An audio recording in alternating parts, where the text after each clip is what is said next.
de la arquitectura con arquitectos. La última clase que tuvimos fue la arquitectura sin arquitectos.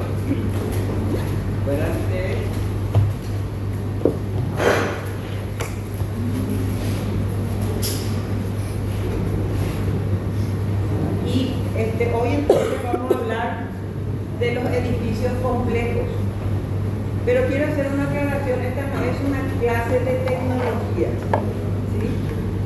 Así que aquí nosotros vamos a hacer un enfoque teórico, ¿sí?, de lo que son los edificios complejos. La cuestión tecnológica, eso hay materias en las cuales ustedes van a desarrollar, ¿ok? Quiero que hago esta aclaración para que no se confundan. Aquí no vamos a hablar de alta tecnología, vamos a hablar, sí, cómo se usa la alta tecnología, ¿sí? Bien. Y resulta que veíamos en la clase anterior que hay una arquitectura que es básicamente de producción popular, es decir, es la misma gente en su mismo lugar, con los conocimientos que tiene, los materiales que tiene disponibles, va desarrollando esta arquitectura que dimos en llamar arquitectura sin arquitectos. Y que, por supuesto, es básicamente anónima, es decir, nadie sabe, aunque sean productos significativos, ya sea por el uso de los materiales, ya sea por el aspecto formal o ya sea, digamos, por el aspecto funcional. Muchas de estas producciones populares en realidad no se sabe de quién son, ¿sí? O se sabe con mucha dificultad en todo caso. Pero ya vimos que eso no las invalida y en todo caso, ¿sí?, tienen, digamos, o entran dentro de este espectro de arquitectura sin arquitectos, ¿sí? Bueno, y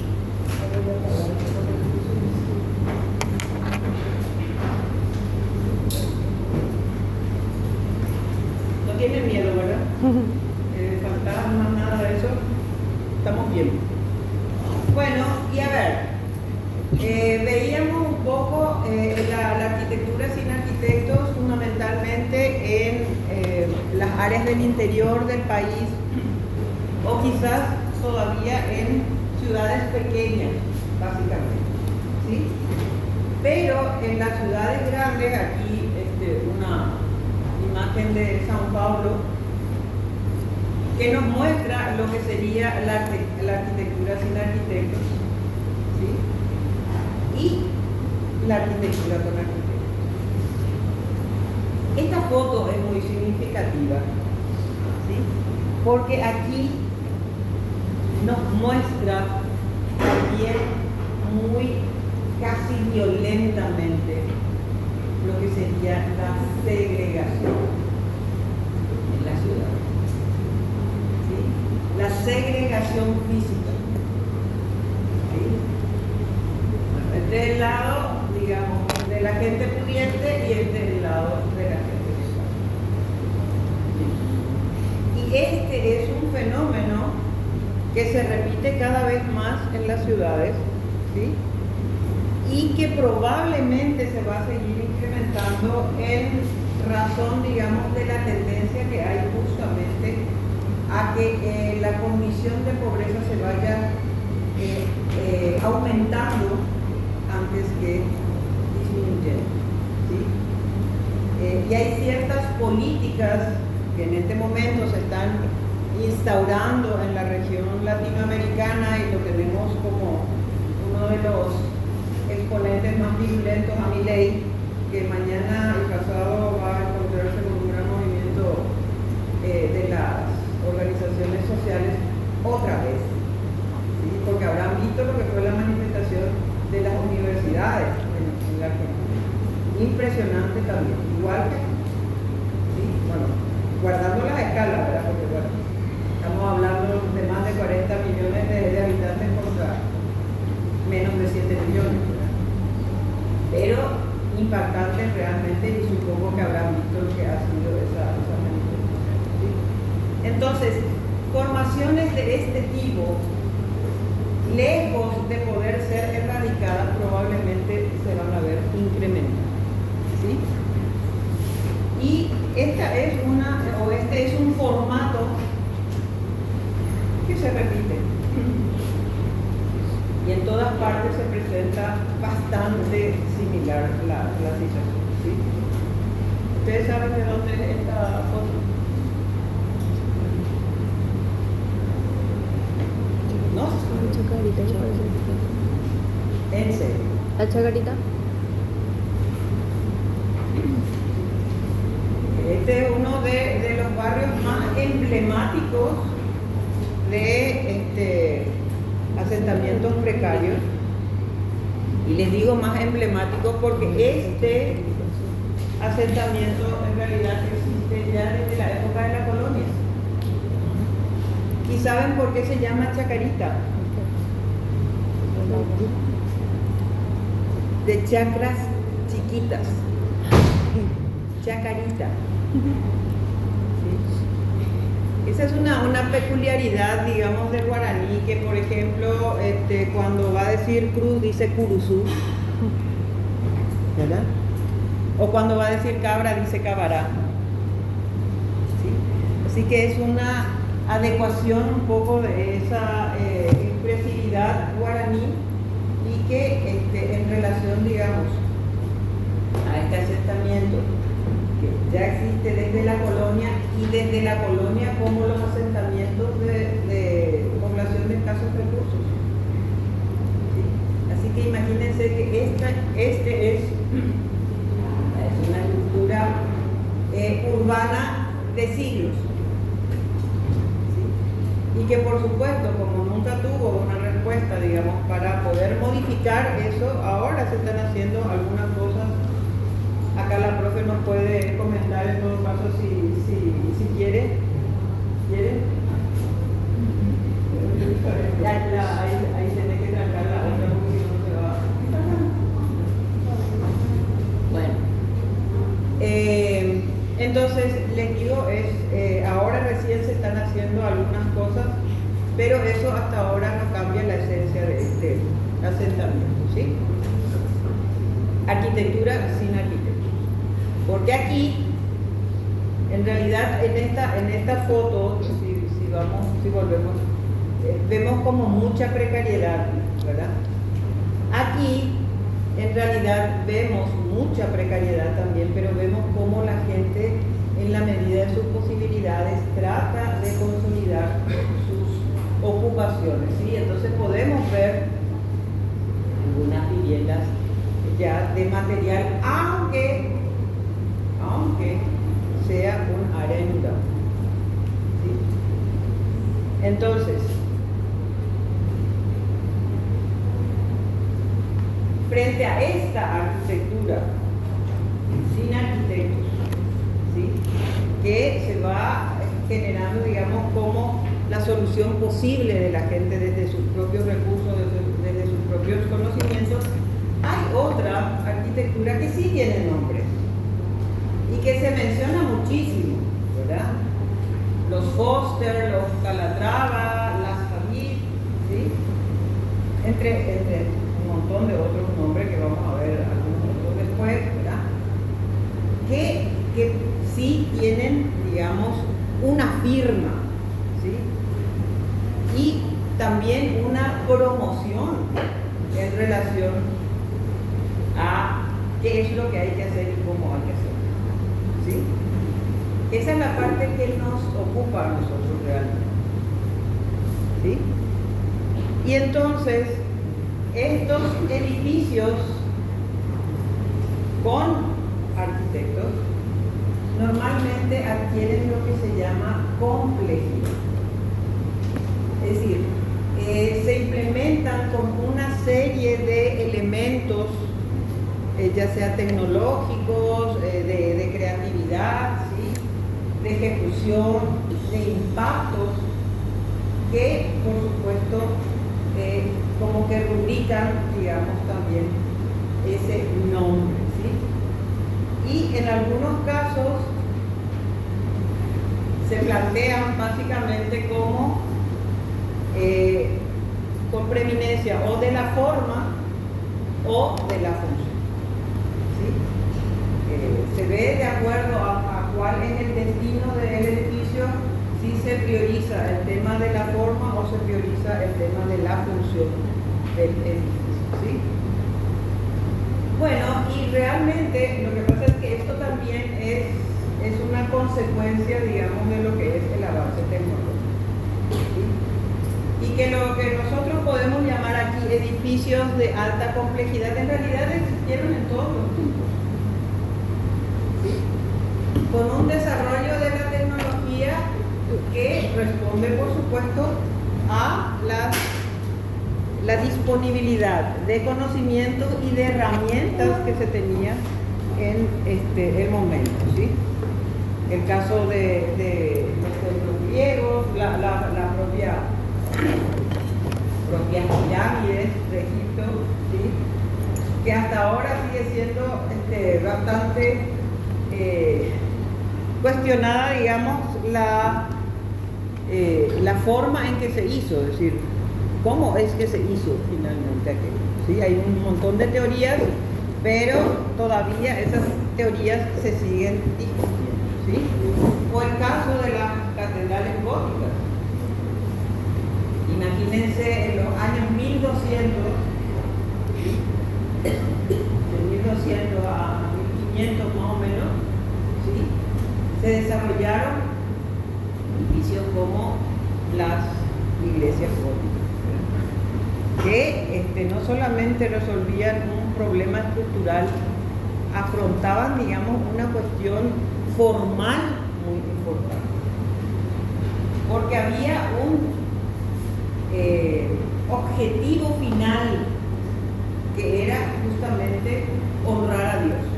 ¿Sí? Entonces todo estaba volcado a eso: el desarrollo tecnológico, el desarrollo formal, el desarrollo funcional de esos edificios. ¿Sí? Entonces, en realidad, los edificios de alta complejidad se han dado en todos los tiempos y con el desarrollo de la tecnología. Y lo que pasa es que aquí, ya digamos, en la época actual y todavía en el siglo pasado, en realidad empezaron a conocerse o empezó a conocerse la arquitectura high-tech. ¿Sí? Como una forma de identificar aquella arquitectura que se hace utilizando el sumum de la tecnología. ¿Sí? Y que era aplicado a todo lo que implique, digamos, la concreción de un edificio. ¿Sí? Ya sea el ámbito estructural, el ámbito de las instalaciones, el ámbito del tratamiento superficial, el tratamiento de cerramientos, ¿sí? Las funcionalidades propias de los edificios, y todo eso fue comprendido entre lo que conocemos como arquitectura high-tech. ¿Sí? Y en esa arquitectura que empezó en los años 80, básicamente, fines de los 70, en los 80 es donde se consolida, digamos, esta expresión high-tech, y que empezó básicamente con el Centro Pompidou, ¿sí? En París, y que justamente nos muestra un poco la esencia, digamos, de esa arquitectura high-tech, ¿sí? Que deja todo a la vista: estructura, instalaciones, los servicios, ¿sí? Todo. Es decir, todo es posible ver, digamos, en esa concreción, ¿sí? Bueno, y esta es la sede del HSBC de Hong Kong, de Norman Foster, ¿sí? Y que también tiene, digamos, eso fue del 85, también tiene toda esa expresividad que veíamos antes de George Pompidou. Bueno, y digamos como una derivación continuación de este movimiento se dio la arquitectura deconstructivista. Y deconstructivista es muy difícil de expresar. Deconstructivista es porque en principio rompía con las formas acostumbradas que teníamos de manejar básicamente la horizontalidad y verticalidad de los edificios. ¿Sí? Y aquí como muestra tenemos la casa danzante que probablemente conocen, de Frank Gehry, que fue del 93 al 96, ¿sí? En Praga, que plantea esta propuesta arquitectónica, ¿sí? De la casa danzante. Es decir, rompe con esa forma habitual que teníamos de plantear las verticalidades y las horizontalidades de los edificios. ¿Sí? O aquí tenemos a Rem Koolhaas con la CCTV Tower de China. ¿Sí? O Zaha Hadid, ¿sí? Con el centro Haidar Aliyev en Azerbaiyán, ¿sí? Donde definitivamente tenemos otro concepto formal de lo que es la arquitectura. ¿Sí? Bueno, de hecho, como les decía, los edificios de alta complejidad, sea en la época que fuere, en realidad lo que hacían era cumplir con necesidades de la sociedad que se desarrollaba en ese entonces, ¿sí? Y de hecho, aquí tenemos algunas características de los edificios de alta complejidad. ¿Sí? Hay una complejidad funcional, ¿sí? Resuelven necesidades funcionales complejas. Digamos que en comparación con una vivienda, que sería uno de los elementos arquitectónicos como más sencillos, ¿sí? En términos fundamentalmente de sus requerimientos funcionales, ¿sí? Empezaban, por ejemplo, a desarrollarse los hospitales en su tecnología, ¿sí? Todo lo que tiene que ver con la mejora en la administración tecnológica de las enfermedades se transmitía, por ejemplo, en lo que es la implementación de salas de cirugía, ¿sí? O salas de terapia intensiva, ¿sí? O salas de tratamiento específico que por supuesto requieren una serie de elementos, ¿sí? Que tienen que estar disponibles para que el hospital funcione adecuadamente, ¿sí? Hay una complejidad tecnológica, ¿sí? En lo estructural, en las instalaciones o sistemas de control.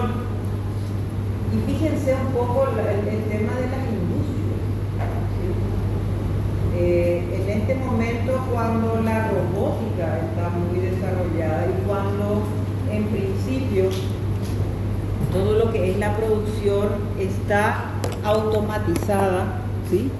Eso requiere un abordaje tecnológico importantísimo, ¿sí? Y un conocimiento también muy profundo de todo lo que tiene que ver con la aplicación de esa tecnología para el funcionamiento de estos programas arquitectónicos, ¿sí? Complejidad de los programas arquitectónicos que albergan. Bueno, a ver, en el espacio basura, ¿cuál era el elemento que Rem Koolhaas consideraba como el ejemplo del espacio basura? Es un turno. Tema de examen. Los shoppings. Muy. Ok. Sin embargo, tenemos shoppings por todas partes. ¿Sí?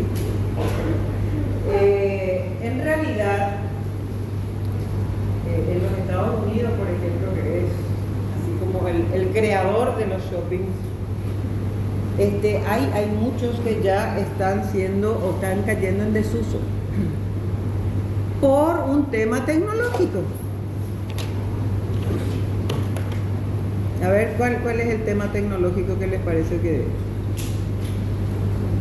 hace que se pierda? La compra virtual. La compra virtual. Tenemos catálogos, ¿sí? Y hacemos el pedido y ya, tenemos nuestra casa. Ni nos movemos siquiera. Lo cual no quiere decir que probablemente Amazon, por ejemplo, ¿verdad?, tenga un nivel de high-tech en todas sus estructuras enorme, ¿sí? Porque tiene que ver no solamente el tema del almacenamiento de las cosas que vende, sino también cómo hace justamente este tema de la distribución, ¿sí? Porque la distribución no es solamente, digamos, en una ciudad y todo lo que está por ahí cerca, sino también el resto del mundo.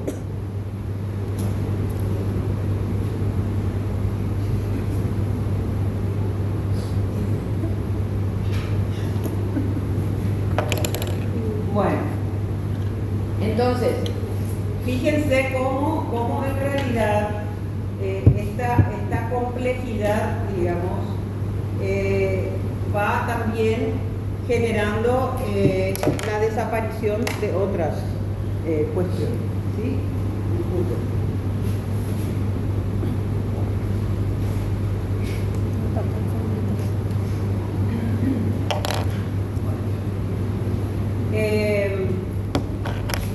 Y los centros comerciales, tienen diferentes tipos de comercio, ¿sí? Porque no es lo mismo el comercio para vender comidas que el comercio que es para vender ropa o vender herramientas, ¿sí? Entonces, ahí de hecho hay toda una complejidad que hay que compatibilizar y entonces dar respuesta a todos los requerimientos de ese edificio, ¿sí? La complejidad urbanística.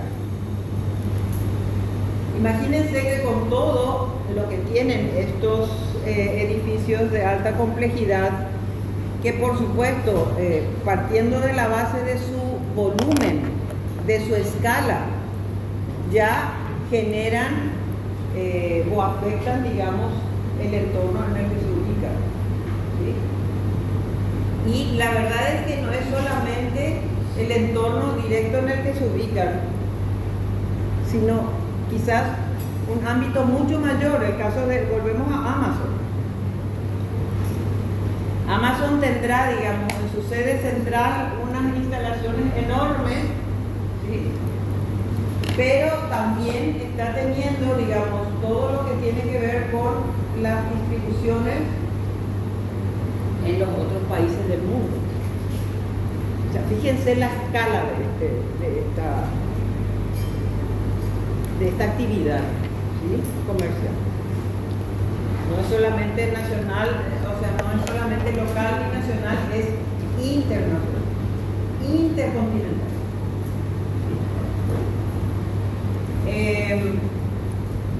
Bueno, las estaciones de trenes también, ¿verdad?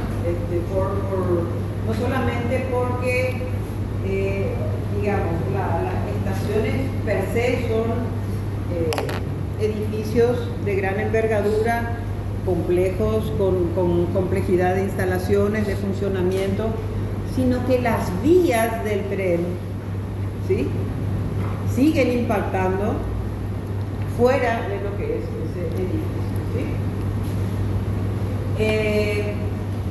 Bueno, tiene gran cantidad y diversidad de usuarios, como bastante obvio, ¿sí? Hay complejidad formal y respuestas formales novedosas, ¿sí? El tema de la técnica. Y cuando hablábamos de Walter Gropius también en el examen, ¿sí?,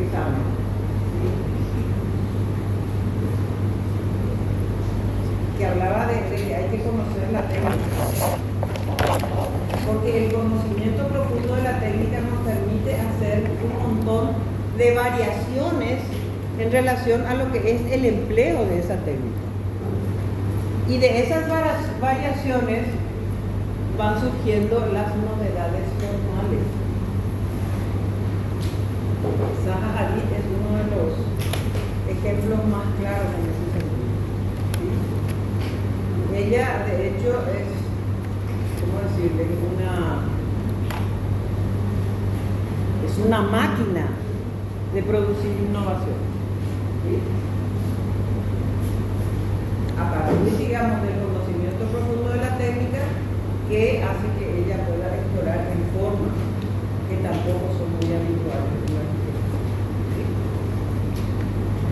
E impactan significativamente en el ambiente, van más allá de su área de influencia. Esto ya lo fuimos mencionando en los otros puntos, pero es importante, ¿sí? Porque justamente uno de los aspectos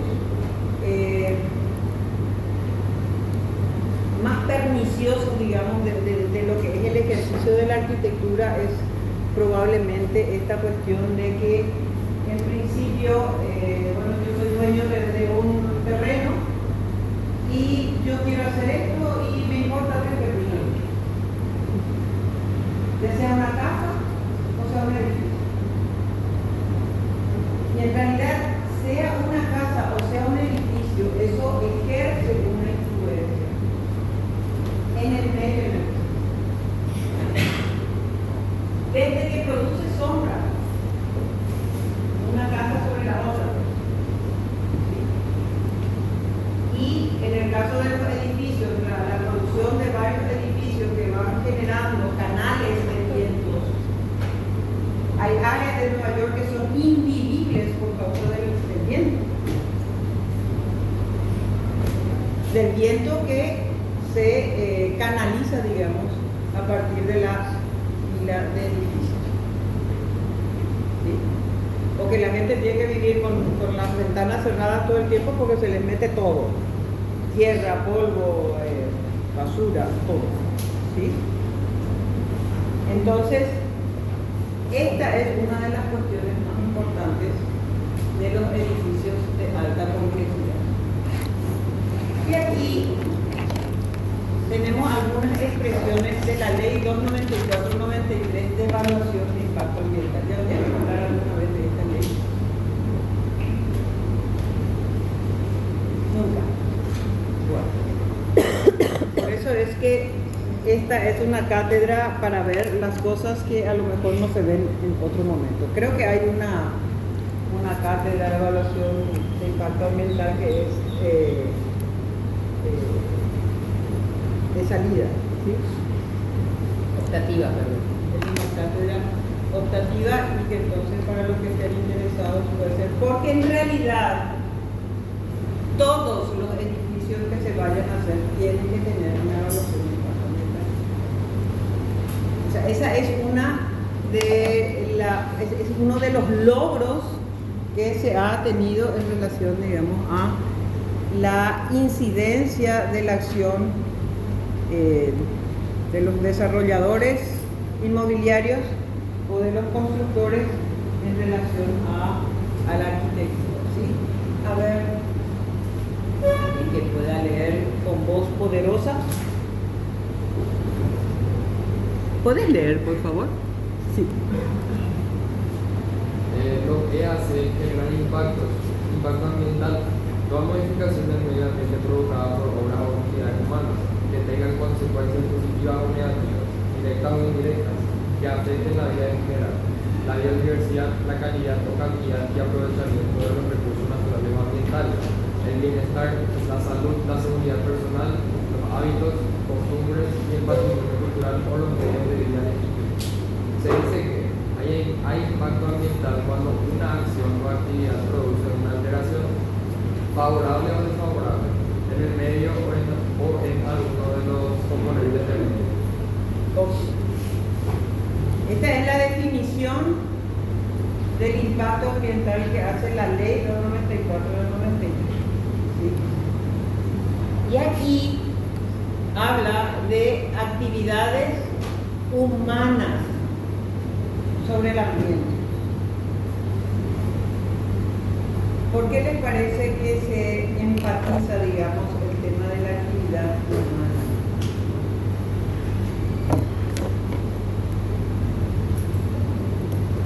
Porque el ser humano es el que más impacta al medio Fuerte para que le escuchen todo.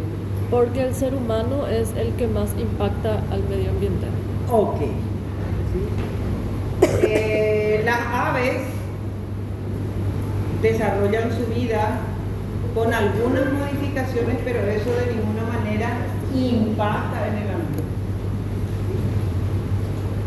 Conste que, pero bueno, eso ya es otra vez una derivación de la actividad humana. En las zonas costeras, ¿sí? Los edificios de zonas costeras sufren ataques de gaviotas. ¿Por qué? Porque el ser humano se ha encargado de generar comida para las gaviotas, cerca, por supuesto, de las ciudades. Y también porque de repente el tema de la pesca, ¿sí? La pesca desmedida que hay en este momento, que hace que también el alimento natural, digamos, de las gaviotas ya escasee. Yo no sé si ustedes tomaron nota de lo que está pasando, por ejemplo, con barcos chinos frente a la costa argentina, ¿sí? En relación a la pesca internacional. Eso se puede hacer. Esas son todas, o son todos impactos, digamos, de la actividad humana. Y porque es el ser humano el que modifica el ambiente absolutamente. A ver, ¿quién conoce el tema del Parque de San Vicente? O de el edificio que se quería hacer en San Vicente. Por favor, fuerte, fuerte, fuerte. No sé, pero hay un predio así, que se quiere hacer un supermercado. Un super seis. Fuerte para ver qué es lo que se quiere hacer ahí. Se quiere hacer un super 6 en un terreno súper amplio, lleno de vegetación, árboles, etc. Y a menos de una cuadra ya hay un sitio, ya hay otro super 6. Ok. Bueno, fíjense entonces, es otra vez una cuestión que tiene que ver con un interés absolutamente humano, ¿sí? Que es el interés económico, básicamente, ¿sí? Que implica la acción de una zona que tiene una riqueza en biodiversidad y que esto va a ser, vamos a ver eso también un poquito más adelante, y que por implementar, digamos, este proyecto se iban a cortar 117 árboles.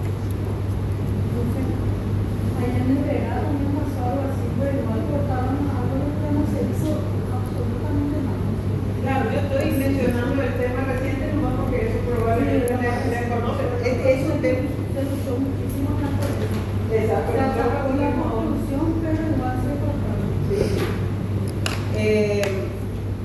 De hecho ya lo hablamos, ya les hablé yo del tema de las inmobiliarias, que para hacer su lanzamiento lo primero que hacen es tirar todos los árboles.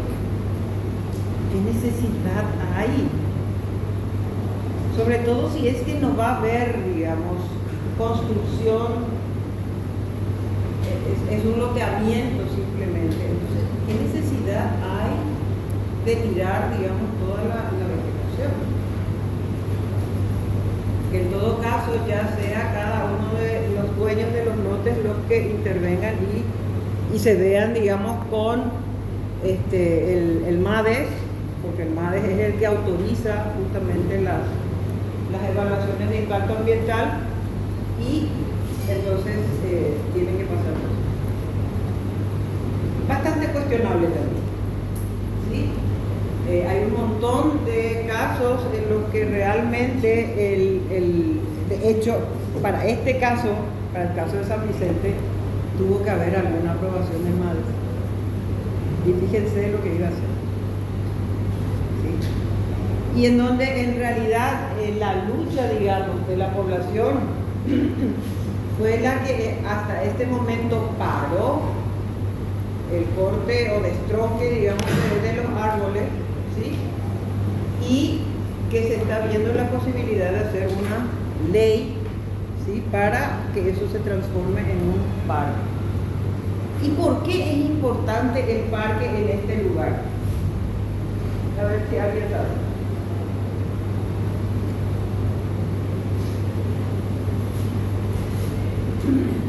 ¿Qué hay al lado de este parque? No hablamos de eso todavía. Arroyo. Uno de los arroyos más importantes de Asunción. ¿Y qué pasa con este bosque que estaba por ser afectado? Es parte del bosque protector. ¿Sí? ¿Y por qué son importantes los bosques protectores? Primero porque evitan la erosión. ¿Sí? O sea, las lluvias intensas como las que hemos tenido en estos últimos días, al golpear el suelo, ¿sí? Lo que provocan básicamente es erosión, ¿sí? Y cuando caen las gotas entre las hojas, entonces se atenúa el golpe que puede provocar esta lluvia, ¿sí? Eso para empezar. Y también genera el espacio de infiltración, porque cae suave, si cae con fuerza, digamos, el agua se escurre, pero en este caso cuando cae suave tiene tiempo de infiltrarse y con eso recargar los acuíferos. Y al recargar los acuíferos siguen viviendo nuestros arroyos. ¿Y por qué son importantes nuestros arroyos en este momento? Nuestras fuentes de agua dulce, porque son importantes.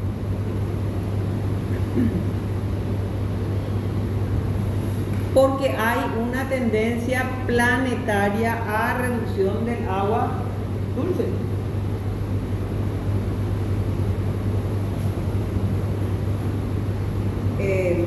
Nosotros tenemos que defender, no solamente los bosques, tenemos que defender el agua, porque ya hablamos de esto varias veces. Nosotros somos agua dependiente, igual que las plantas.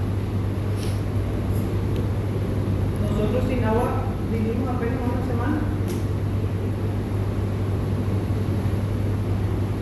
Bien, entonces, esta cuestión de la evaluación de impacto ambiental tienen que tener todos los edificios que se construyan en este momento, ¿sí? Pero en realidad hay... perdón.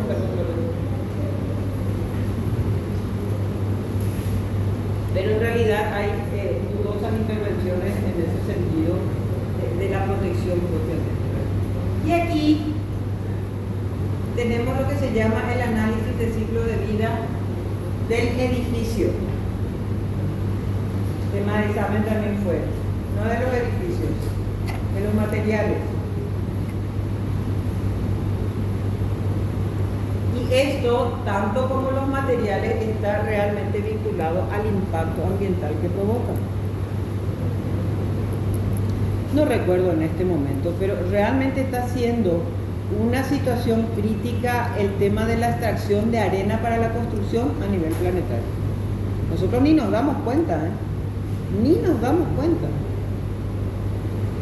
Pero en realidad, no es solamente la extracción de arena, ¿sí? Sino la carga de los edificios, ¿sí?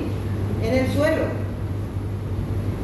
En un suelo que se está no solamente excavando para extraer la arena, se está extrayendo agua del subsuelo y se está extrayendo petróleo del subsuelo. Estos dos elementos en realidad se alojan en grandes huecos de la corteza terrestre. Cuando se acaba el agua o se acaba el petróleo, queda el hueco. O sea, ya no tiene el sostén que producía, digamos, ese elemento en ese hueco. Entonces pierde resistencia. Y en Nueva York, justamente, se está dando, y pueden entrar ustedes a leer, yo les invito a que todas las cosas que hablamos en la clase, ¿verdad? Revisen un poco. Uno de los elementos, digamos, que justifica el hundimiento de Nueva York es justamente esta sobrecarga de peso que están teniendo los edificios en la Gran Manzana. Bueno, y acá el análisis del ciclo de vida tiene que ver justamente con la extracción de los materiales. Ya habíamos visto cómo los materiales, desde su extracción hasta su reutilización y reciclado, tienen un impacto en el ambiente. Y esa era la importancia del ciclo de vida de los materiales. Y esa también es la importancia del ciclo de vida de los organismos, que usan los materiales. ¿Sí? O sea, el edificio ya de por sí va incorporando, y si hablamos de edificios de alta complejidad, más todavía, ¿sí? Porque dentro de esta cuestión de la alta complejidad están justamente aquellos materiales que se crean con un destino específico. ¿Sí? Las mamparas divisorias, por ejemplo. ¿Sí? O sea, todo eso tiene un tratamiento que se incorpora, digamos, a la carga que introduce al ambiente la edificación de un edificio. Y de alta complejidad, ¿sí? Bueno, por supuesto, aquí entra, digamos, como les decía, la obtención de los recursos, los materiales, la construcción propiamente, ¿sí? Tiene un impacto en el ambiente, el uso de la edificación. Imagínense ustedes el Burj Al Khalifa en medio del desierto. ¿Cómo mantiene condiciones para que la gente pueda vivir ahí?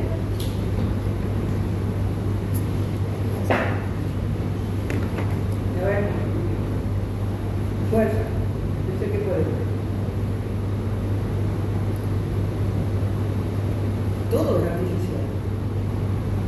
Todo, absolutamente. Sí, el agua, ¿cómo llega el agua a 800 metros de altura? La ventilación, el acondicionamiento térmico, el desplazamiento,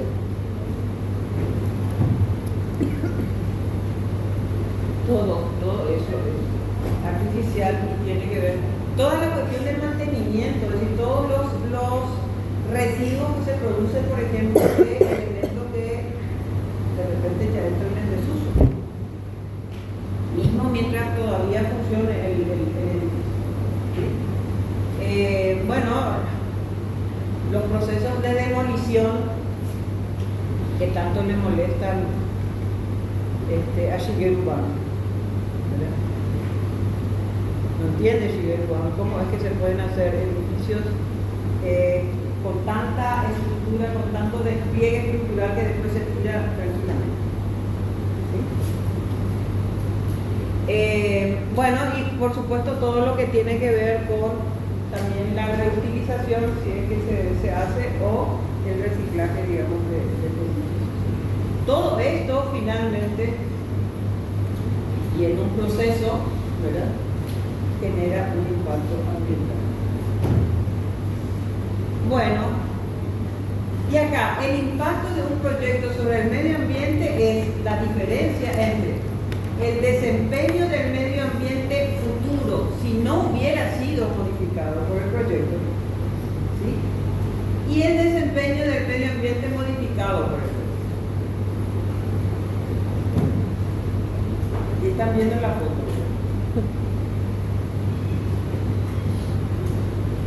¿Qué les parece esa foto? Hacer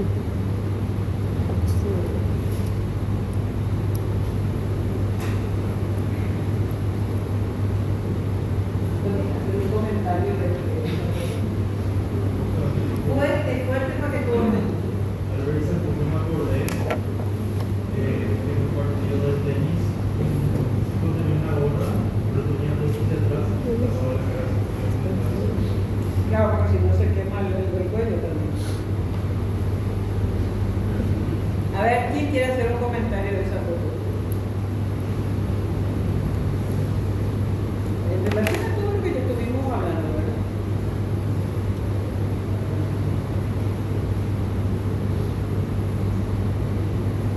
Seguro que ustedes pueden.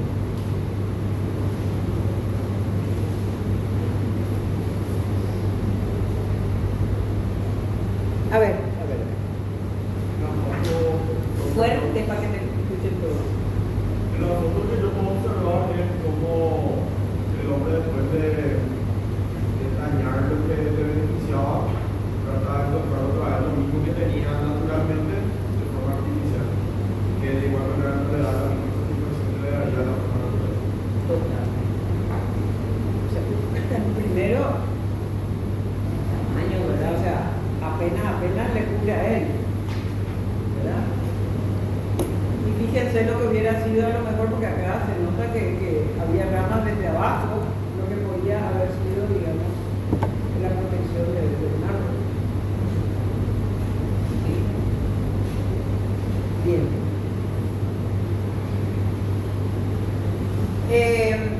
Las modificaciones del medio ambiente pueden alterar directamente, o sea, hay alteraciones directas y hay alteraciones indirectas. Directas, las propiedades físicas, químicas y biológicas del medio ambiente.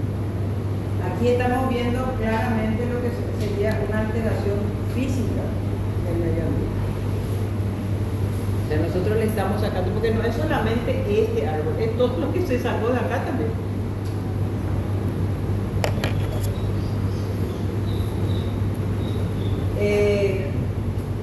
A ver,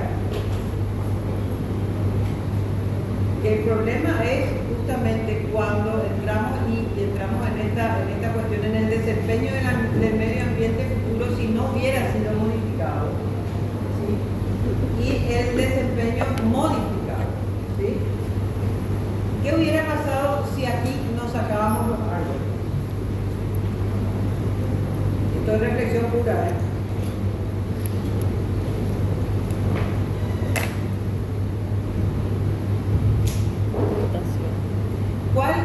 ¿Cuál es uno de los aspectos más dañinos que tiene el tema del cambio climático para ustedes? ¿Saben lo que es el cambio climático, verdad?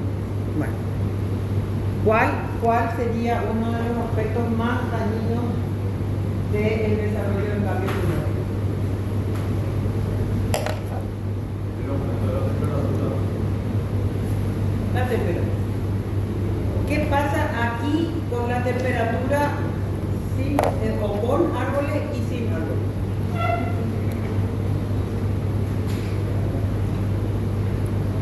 ¿O qué creen ustedes que pasaría con esta temperatura?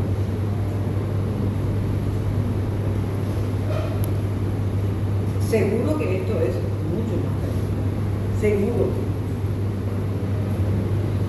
Porque de hecho aquí lo que está haciendo es sobrecalentarse ese suelo, ¿sí? Que después, por supuesto, cuando desaparezca el sol, va a empezar a irradiar ese calor.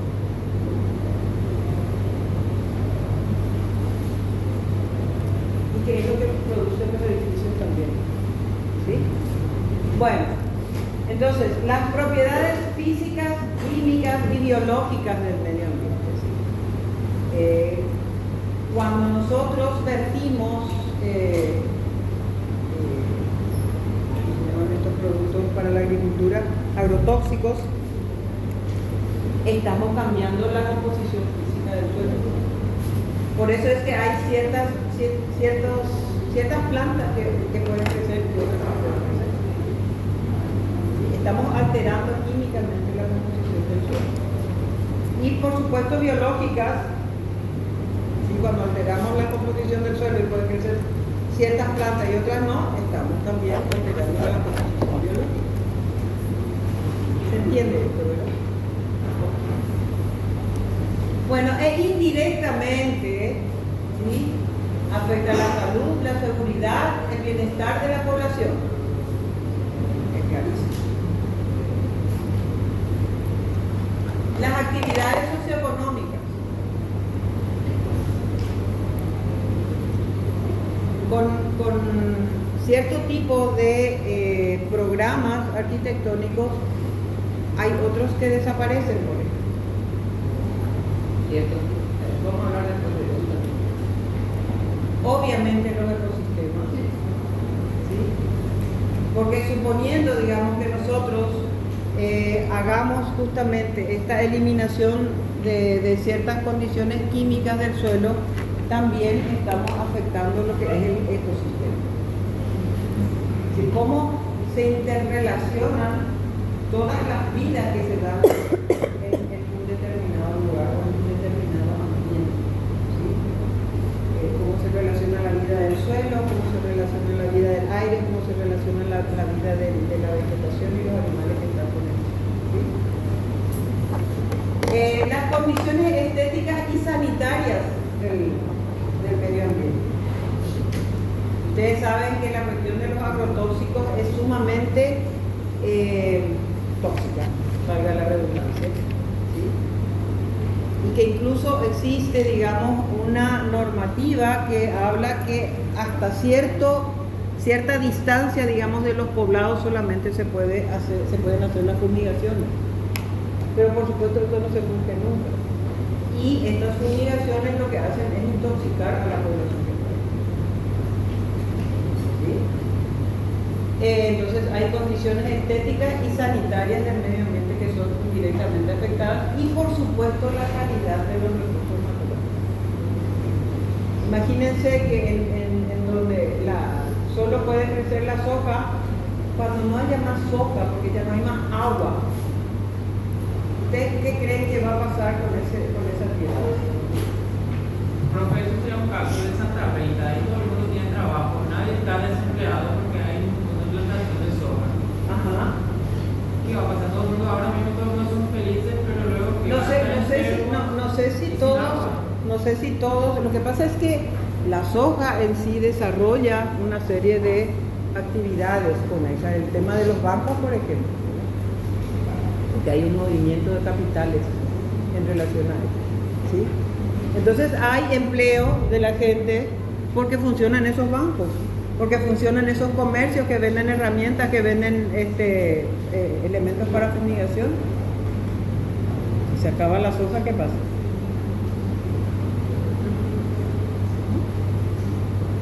O sea, no hay esa base de sustento, ¿sí? Entonces, como les digo, la calidad de los recursos naturales se altera.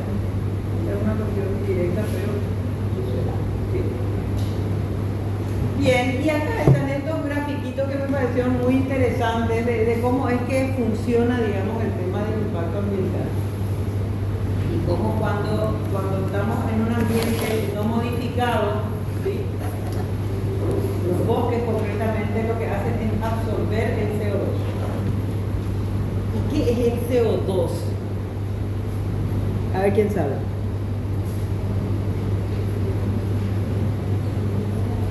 ¿Perdón? Dióxido de carbono, pero ¿por qué nos interesa tanto el dióxido de carbono?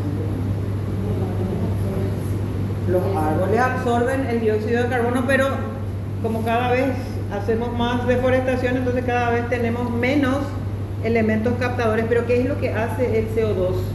¿Por qué nos preocupa? Genera el efecto invernadero, ¿no? ¿Perdón? Genera el efecto invernadero. Exacto. Es uno de los más importantes porque ahora se está descubriendo que el metano es peor quizás que el CO2. ¿Sí? Efecto invernadero, es decir, se crea una capa en la atmósfera que impide que los rayos solares que entran vuelvan a salir. Entonces lo que sucede es que hay una acumulación de calor. Por eso hay calentamiento global. ¿sí? Y el calentamiento global produce el cambio climático. ¿Ok? Entonces, mientras no hay modificación, digamos, del ambiente, hay absorción del CO2. Cuando aquí empezamos a afectar y se produce una degradación ambiental, ¿sí? Vemos cómo empieza a emitirse CO2. Antes se absorbía, ahora se emite. Se sigue absorbiendo un poco, ¿verdad? Pero se emite en gran cantidad. Cuando hay un proceso de deforestación, ya hay una emisión enorme de CO2, y es lo que está pasando, por ejemplo, con el Amazonas.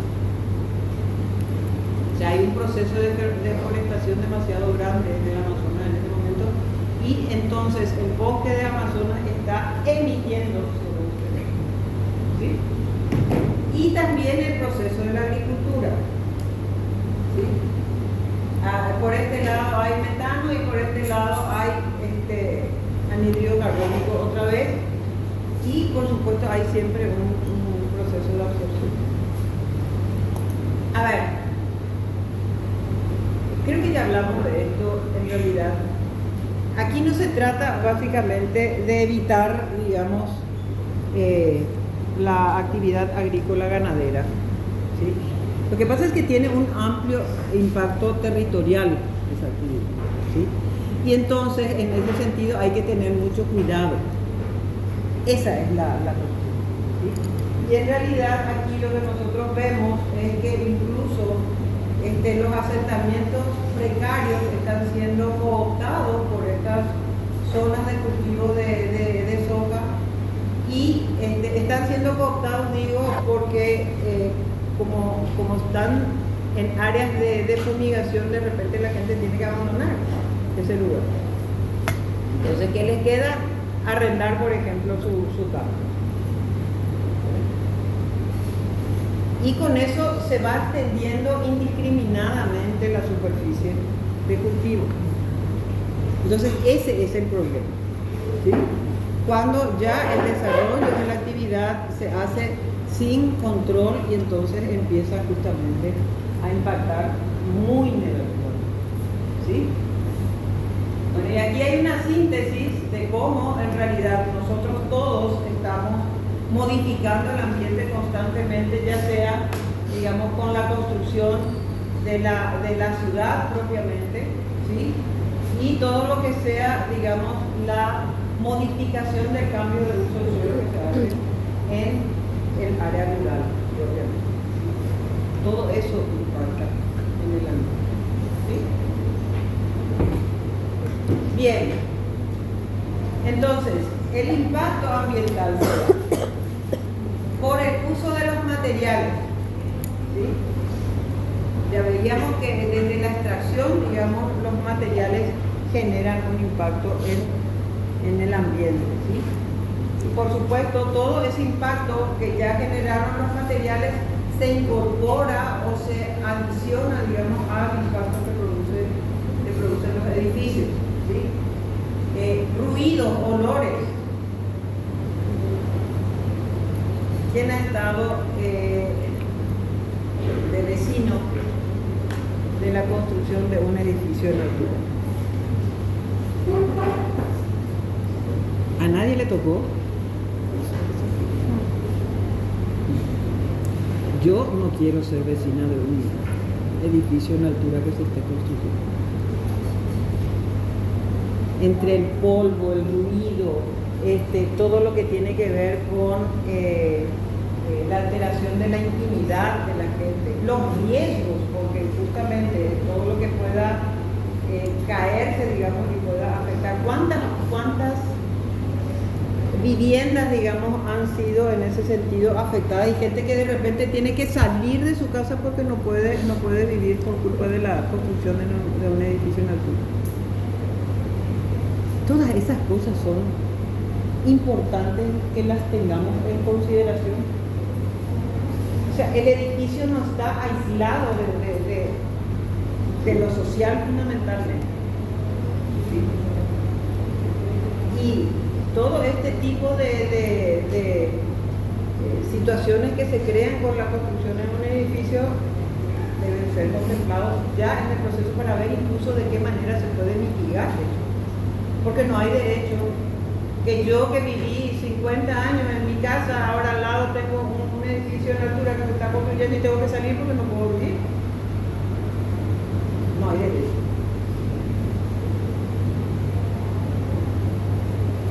Bien. Cambios en el microclima. Este es uno de los aspectos fundamentales, digamos, ¿verdad? Porque lo que pasa es que justamente los edificios lo que hacen es acumular calor. Y cuando hay muchos edificios, como lo que vimos ahí en nuestro grafiquito anterior, ¿verdad? Lo que pasa es que se calienta un edificio y va transmitiendo, digamos, ese calor a los demás edificios y finalmente todos concentran una enorme cantidad de calor y se genera lo que se llama el efecto isla de calor. No sé si ya escucharon hablar alguna vez de esa expresión.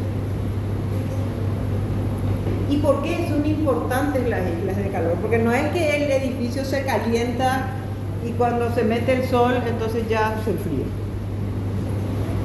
No. Cuando entra el sol, los edificios siguen emitiendo calor. Y cuando tenemos las olas de calor, eso es terrible porque no se enfrían nunca. Entonces no hay condiciones de que el ser humano pueda descansar y el ser humano necesita un descanso para poder reponerse. Fíjense cómo es importante, digamos, todo el tema de la edificación. Y ahora estamos hablando de edificios de alta complejidad, ¿sí? Bueno, cambios en la biodiversidad por afectación de los ecosistemas. Esto es lo que ya habíamos visto antes, ¿sí? Presiones sobre la red vial, congestión por entrada y salida de vehículos y personas.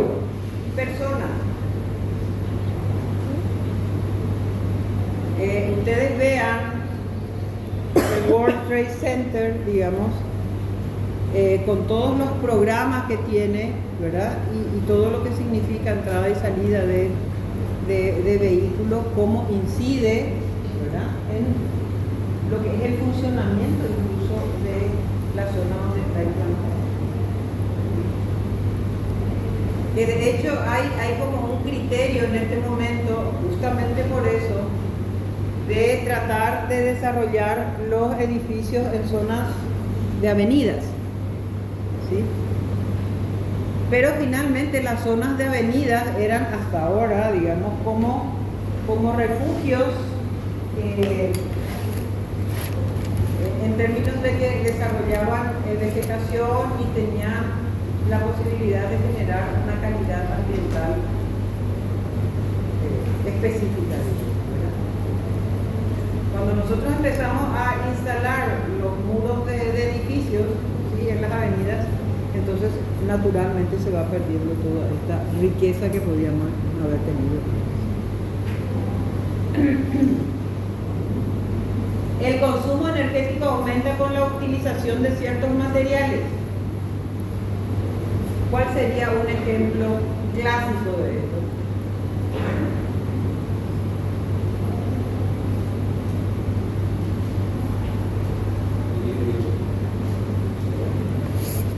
Escucho, Fernanda. ¿Quién habló? Ok, nos encanta el video. Y después tenemos que poner toda la potencia vida de aire acondicionado porque si no es imposible. Porque es un invernadero. ¿Sí? Entonces, consumo energético aumenta con la utilización de cierto agua. Contaminación y residuos producidos por el edificio afectan los recursos naturales. El famoso tema de los desechos de los supermercados o de los edificios que directamente vierten todos los residuos líquidos, digamos, que se producen a los cauces hídricos. O sea, sabemos que es un elemento que hay que cuidar y sin embargo seguimos teniendo prácticas altamente nocivas para la disponibilidad de agua. ¿Sí?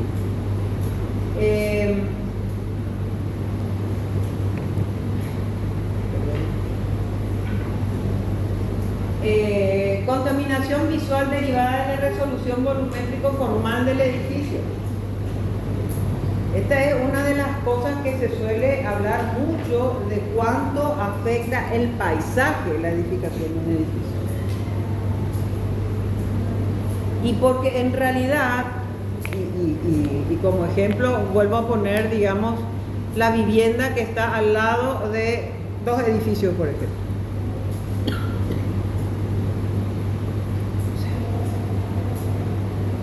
Esa vivienda perdió absolutamente todo valor, digamos, y en ese sentido se ve incluso obligada a lo mejor a vender la propiedad, aunque no quiera irse de ese lugar. Me pasa un poco a mí con la cuestión de OSI. Yo estoy a una cuadra de OSI. Y en este momento realmente porque OSI ya compró toda la mayor parte de la manzana que yo ocupo, ¿verdad?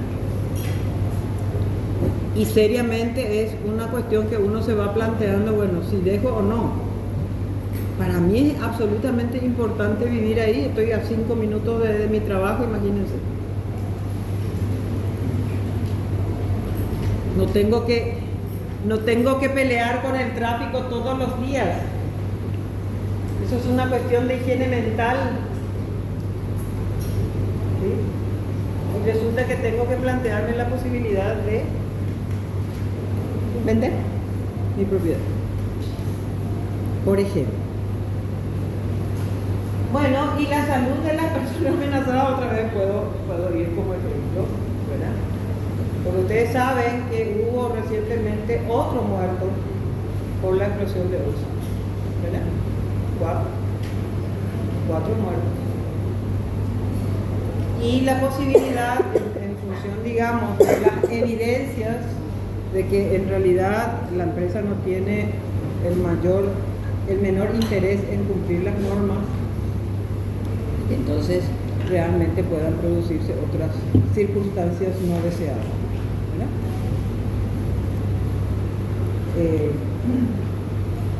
La cuestión del amoníaco, realmente tuvimos mucha suerte.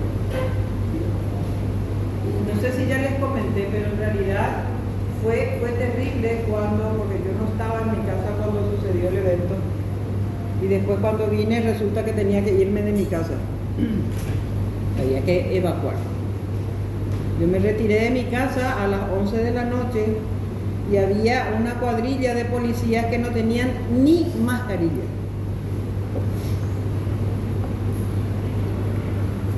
Y eso es terrible porque quiere decir que no hay tampoco conciencia de lo que es el cuidado de esa gente.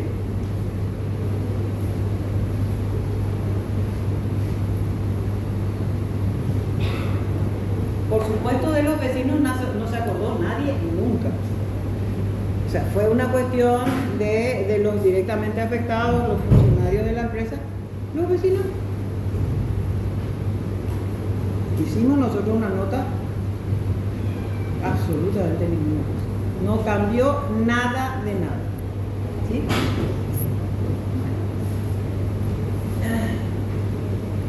Bueno, hay impactos sociales, cambios para la comunidad y el conjunto de la sociedad. Se crean fuentes de trabajo, era un poco lo que decía ahí el compañero, ¿sí? En el caso de los cultivos que van creando, digamos, fuentes de trabajo porque se activan ciertas actividades, valga la redundancia, ¿sí? Que hacen que justamente se generen estas fuentes de trabajo, ¿sí? Y que por supuesto permanecen mientras se mantenga, digamos, esa actividad, ¿sí? Y las fuentes de trabajo son directas cuando tienen que ver con el propio emprendimiento, ¿sí? El caso de los shoppings, por ejemplo, ¿verdad? Que por supuesto en los programas comerciales van a tener gente empleada, ¿verdad? Pero también hay indirectos como ser... ¡Ay! ¿Qué pasó?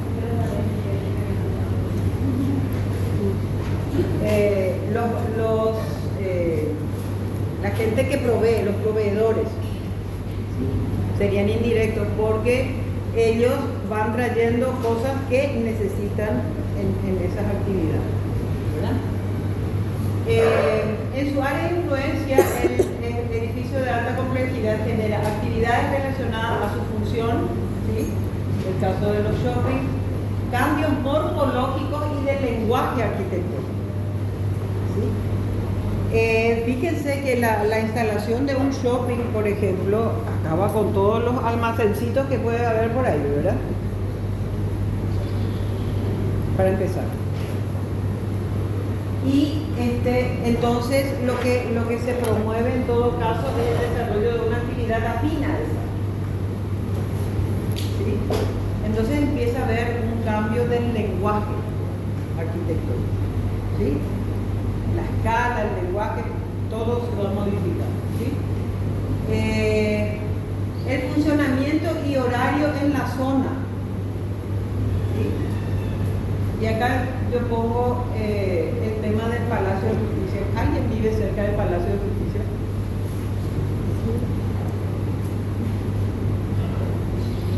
El Palacio de Justicia, hasta las 13:30 más o menos, la zona del Palacio de Justicia es imposible. Él sabe. ¿Por qué no dijiste que sí sabías?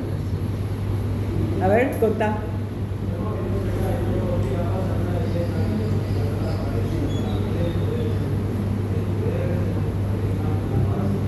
Imposible. Imposible. Por supuesto crecen un montón de programas de venta de comida, por ejemplo. ¿Sí? Hay mucha clientela cautiva ahí. ¿Qué clientela cautiva es? Es la clientela que se genera, digamos, porque está obligada a movilizarse en función de lo que hace esa actividad.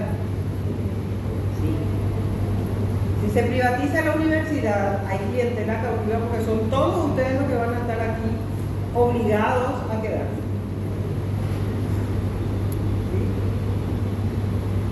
Salvo que la cuestión económica definitivamente ya no les permite.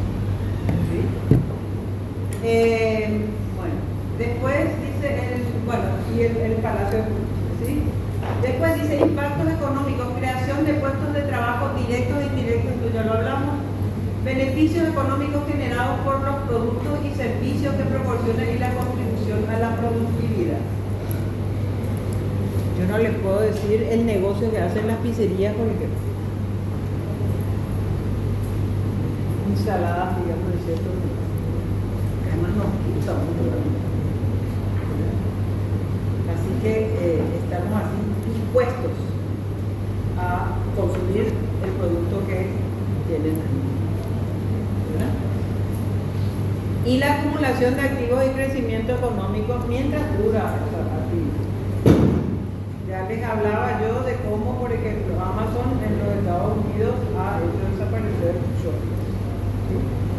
Porque es justamente un sistema que reemplaza con muchas ventajas en la comunidad, una de ellas, ¿verdad?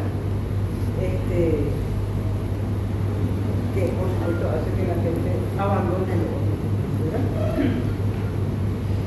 Bien, aspectos a considerar para el diseño de un edificio de alta complejidad.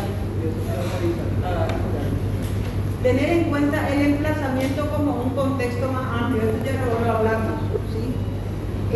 La influencia de un edificio no es solamente el terreno en el que se inserta, ¿sí? Sino todo lo que pasa alrededor. Y si volvemos a Amazon, por ejemplo, ya vemos que es una cuestión no solo local, es una cuestión nacional, es una cuestión internacional, es una cuestión intercontinental, ¿sí? O sea, todo ese alcance puede tener un una actividad en un edificio de alta complejidad. Evaluar el proyecto con criterios ambientales. Analizar las interacciones del edificio con el ecosistema natural, tener en cuenta las prácticas vernáculas. ¿Sí? Recuerda que una de las características justamente de la arquitectura vernácula era trabajar con el medio, ¿sí? Teniendo en consideración el medio. ¿Sí? Bueno, a eso refiere básicamente esto. Seleccionar los materiales según las condiciones climáticas y disponibilidad en el lugar. Si este es un país caliente, si lo que nosotros tenemos que buscar definitivamente una materialidad que neutralice ese efecto, ¿sí? Y no una materialidad como el caso del vidrio que nos hace utilizar intensamente, digamos, el sistema de aire acondicionado, que también contribuye al calentamiento global. ¿Sí?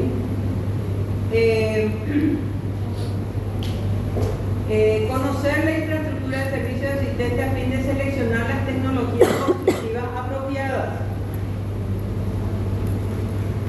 ¿Qué quiere decir esto básicamente? ¿Sí? Por ejemplo, en un edificio que para nosotros tiene una significación especial, bueno, a esa significación contribuiría, por ejemplo, el uso de mármol de Carrara. ¿Sí? Entonces nosotros vamos a traer el mármol de Carrara. Eso implica, desde todo lo que tiene que ver con el transporte, ya un efecto, digamos, ambiental.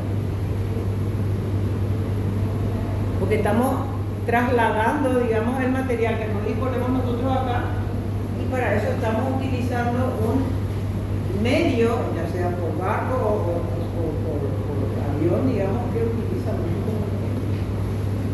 Profe, en los edificios de Dubái se venden hielos extraídos de los glaciares. Peor todavía, porque está contribuyendo a que nos quedemos sin glaciares. Peor. Bueno. Ok. ¿Dónde estamos? Promover la eficiencia energética del edificio y maximizar el uso de energía renovable. ¿Sí? Esa es una cuestión que en realidad yo no sé si estamos muy dispuestos, y tiene que ver un poco con la comunidad, básicamente. Pero en principio, digamos, hay técnicas y hay tecnologías que se pueden aplicar para mitigar un poco todo el tema del calor sin tener que usar aire acondicionado. Entonces tendríamos que explorar un poco toda esa cuestión para que nosotros podamos aplicarla a nuestras propuestas. ¿Sí? Evaluar las proyecciones de la población y el incremento del parque vehicular en un horizonte de 10 años y prever las alternativas para minimizar los efectos del aumento del tráfico vehicular. Porque el tema del tráfico vehicular en relación, digamos, a un edificio de alta complejidad no es solamente la congestión que se puede producir, sino que todo el uso, digamos, por decirles, del vehículo en primera, ¿sí? Eso ustedes saben que produce mucho más contaminación, por ejemplo, ¿verdad? Entonces, a lo mejor trabajar en todo lo que tiene que ver con el transporte público. Ustedes saben que se viene una huelga de transportistas, ¿sí? De empresarios del transporte. Y nosotros, la población, mal gracias con todo el servicio, ¿sí? Y por supuesto, a ver, si nosotros no prevemos, por ejemplo, la posibilidad de que haya un servicio de transporte que pueda neutralizar todo el movimiento de tráfico vehicular individual, entonces, por supuesto, vamos a incrementarlo, ¿sí? Entonces, ir viendo un poco cuáles son las medidas que se pueden pensar, desarrollar para que ese efecto se pueda mitigar, ¿sí? ¿Hay algún comentario que quieran hacer de las cosas que estamos diciendo? No olvidé hacer esta pregunta. Bueno, y aquí tenemos un ejemplo de cómo puede incidir, digamos, un edificio de alta complejidad. Esta es una obra de Vignoli, le llaman el walkie-talkie, porque le parecía en las épocas en que fue construido en el 2012, creo, que resulta que por la forma y el material que utilizaba, producía, digamos, un reflejo de los rayos del sol. Y esto incidía en lo que pasaba abajo. Y derretía los coches. Y la gente no podía transitar ahí. Se corrigió, creo que después la cuestión, pero ese tipo de efectos podemos tenerlo, por ejemplo, y estamos hablando de Vignoli, que es un arquitecto reconocido, no es un arquitecto novato. ¿Sí? Pasa mucho en las cosas de la utiliza el mismo de Claro, de hecho el análisis de los materiales debería ser básicamente un trabajo previo, porque como les decía, el impacto, digamos, de los materiales que utilizamos es un plus que le agregamos al impacto que nosotros vamos a producir al construir el edificio. Por eso se habla de un impacto del ciclo de vida de los materiales y un impacto del ciclo de vida de los edificios. ¿Sí? Tengan claro eso, ¿sí? No son la misma cosa. Bien.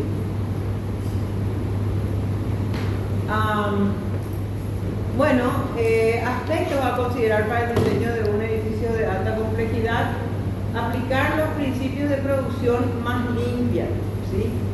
Durante el proceso de construcción, promover el reciclaje y la utilización de los recursos materiales de los procesos, reduciendo los residuos de construcción y demolición, ¿sí?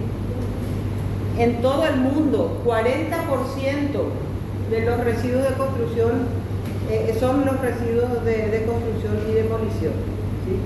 Y de estos 40%, solamente del 20 al 30% se procesa, reutiliza, se aprovecha, ¿sí?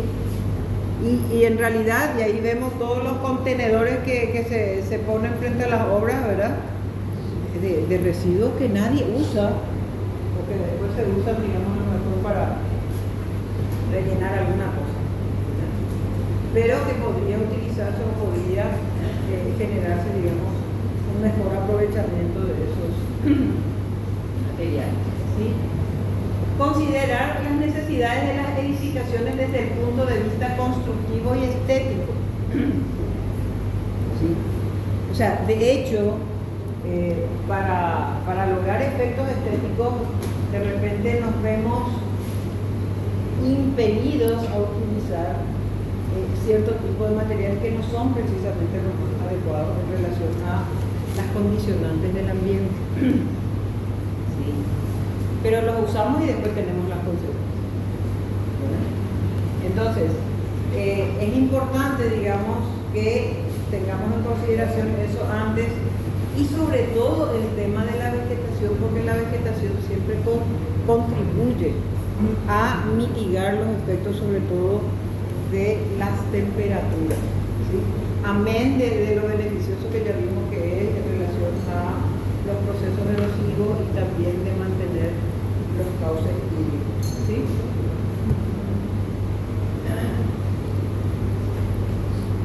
Bueno, los edificios de alta complejidad frecuentemente afectan la relación con la naturaleza. El proyectista debería buscar anticipar las consecuencias de la instalación del edificio en el medio, desde la fase de proyecto, trasladándose a la fase de construcción durante la vida útil del edificio y asimismo en su etapa de reutilización, demolición y o reciclaje, que es lo que conforma básicamente el ciclo de vida del edificio. Lo que pasa es que nosotros entregamos nuestro edificio y después nos olvidamos, ¿verdad? Profe, ¿Cuánto es el ciclo de vida de un edificio? ¿Cuántos años? Y depende de la magnitud, depende del mantenimiento, por ejemplo, que se le haga. O sea, yo por lo menos no conozco, digamos, un tiempo, ¿sí? Depende de la calidad con que se haya hecho el edificio, porque también, a ver, podemos hablar de una estructura de hormigón armado, pero que no reunió, digamos, las condiciones adecuadas y que empieza, digamos, a fallar en algún momento, ¿sí? Todo eso, de todo eso depende, y en todo eso estamos nosotros, ¿sí? Los arquitectos deberían estar más al servicio de la sociedad, y esto precisamente no lo dice Xavier Juan, pero es prácticamente lo mismo que él pregona, ¿verdad? Las necesidades comunitarias, porque en esa relación intrínseca con la comunidad, el arquitecto tiene una serie de conocimientos, bases y estudios para poder definir un espacio, ¿sí? Que responda al derecho de habitar a la ciudad, a la casa. Si el arquitecto se tomara un tiempito en preguntarle a los vecinos qué les parece, digamos, la cuestión de la construcción del edificio, qué les preocupa de la cuestión con eso en principio se puede plantear algún tipo de acción anticipatoria de los efectos que puede tener el proceso de construcción, no digo ya después el funcionamiento. Pero es importante que la gente, el arquitecto concretamente, tenga en consideración que no es solamente lo que uno hace ahí en el lote, es todo lo que impacta, digamos, en el vecindario directamente y más allá del vecindario. Desde esta óptica merece importancia el conocimiento de los cambios que este tipo de edificio genera en la estructura urbana, y basados en los principios de sustentabilidad que logre de manera integral agrupar y evaluar los aspectos más significativos que determinan el nivel de sustentabilidad del proyecto. ¿Sí? De hecho, cuando nosotros estamos en proceso de proyectar un edificio, tener en cuenta el ciclo de vida del edificio ya nos va a proporcionar probablemente una serie de elementos a tener en consideración para poder desarrollar un proyecto más adecuado, ¿sí?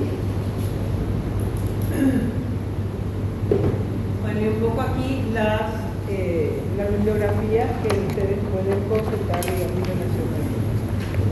Con eso terminamos la clase hoy. Voy a poner aquí la lista con los resultados, ¿sí? Para que vayan viendo en orden, por favor, ¿sí? La próxima, atiendan por favor. La próxima